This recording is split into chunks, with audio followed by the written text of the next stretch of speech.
Situation is very, very tough. It is unprecedented. There's a Bandh going on for the last 56 days. 56 days of Bandh. Shops are closed, vehicles are off the road other than the one that's flying straight to Sikkim because of the Supreme Court stricture that it should be opened, and life is totally disrupted. All government offices are closed. You can't imagine even 56 days of Bandh. See, the demand for separation of Darjeeling Gurkha Hills from West Bengal has been ongoing for the last 20-30 years. At least the hard ball was played since 1986, and then they came up with 2 years of unprecedented turmoil. It eventually came with the Gurkha Hill Council with Subhas Gising, and it didn't work out. It didn't work out simply because of the insincerity of the government of West Bengal, and they didn't want it to succeed.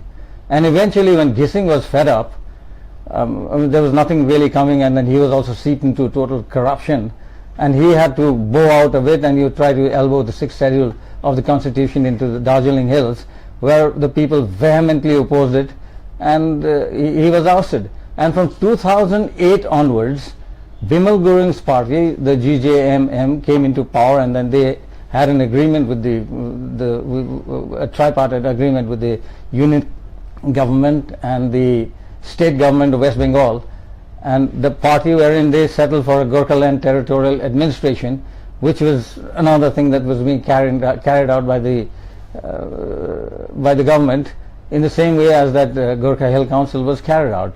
But here also, after a 5-year term, they somehow, they started it again.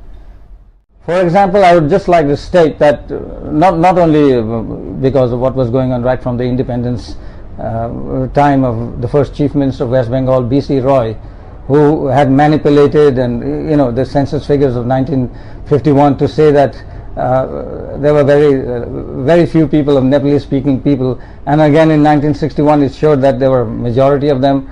And even the so-called lover of the hills, Siddharth Shankar Ray, he also did a bit of gerrymandering, where the MP constituent of the Darjeeling MP constituent was, the change from the lower Tarai belt with a Gurkha majority, and an area of more Bengali majority was put into it.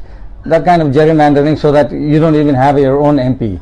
And people have always been let down. They've felt treated, Bengal has been treating Darjeeling almost as a kind of a colony. It's a colonial attitude that the British had. That's what they had. So people want a bit of the Indian sun and get out of the Bengali shadow.